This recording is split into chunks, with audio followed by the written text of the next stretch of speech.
Men uyda eşikte жалгыз kalganımda аябай korkom. Артында бирөө тургандай, бирөө ээрчип жүргөндө болуп сезилет, эмне кылышым керек? Коркпой коюш керек ушу.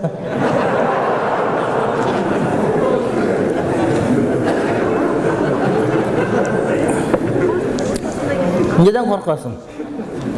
Намаз оку, Куран оку, дем сал өзүңө. Фиктивный брак кылса болобу, российский паспорт алганга дейт.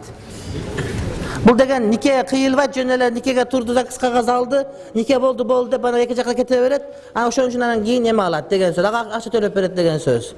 Хила деген сөз да. Айла деген сөз. Айла жок, бирок I love you дейт анын жогун.